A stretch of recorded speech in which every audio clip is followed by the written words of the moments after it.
തായിക്കൂട്ടരെ പാട്ട് പാടാൻ ആസ്വദിക്കാനുള്ള ആഗ്രഹം കൊണ്ടാണ്. രണ്ടുപേര് പാടട്ടെ.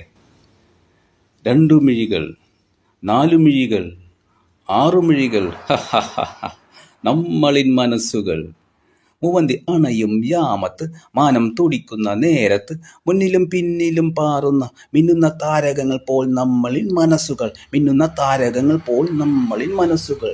ഏറെ മിഴികൾ ചുഴലെ ആടുമ്പോൾ വശ്യസുന്ദര തരഗണ ഭംഗിയല്ലോ, ചിറ്റകൾ പൊട്ടിക്കാത്ത കൂട്ടൊരുക്കുന്ന ഒളിമങ്ങാത്ത കാഴ്ചക്ക് എന്തൊരു ചന്താലേ, ഒളിമങ്ങാത്ത കാഴ്ചകൾക്ക് എന്തൊരു ചന്താലേ. ക്ഷുദ്രകണങ്ങൾ ഏറെ പാർന്നുവെങ്കിലും നക്ഷത്രമിഴികളിലെ തനിമകളിലൂടെ പോരാളികൾ ആവും നമ്മളിൻ മനങ്ങൾ, പോരാളികൾ ആവും നമ്മളിൻ മനങ്ങൾ. ചിറ്റകൾ മാനിച്ചു വാഴുന്തോറും ഭൂമിക്ക് ഏറെ ചമയ ചന്തമല്ലേ, ചിറ്റകൾ മാനിച്ചു വാഴുന്തോറും ഭൂമിക്ക് ഏറെ ചമയ ചന്തമല്ലേ. നക്ഷത്ര കൂടാരത്തിൻ പോലൊരു ശ്രേണി അണിയുമ്പോൾ ഇഴകുമ്പോൾ ശത്രുമിത്യാദി ഓരോരുത്തരിൽ ഓരോ നിമിത്തത്തിൽ പരിണമിച്ചല്ലോ. ചിറ്റകൾ ഇല്ലാത്ത ചീട്ട് കൊട്ടാരമല്ലത്, മനസ്സുകളുടെ ശങ്കുലിക തീർത്തൊരു മാറ്റത്തിന്റെ മാറ്റം നേടിയ മാനവീയം, മാനവീയം, മാനവീയം.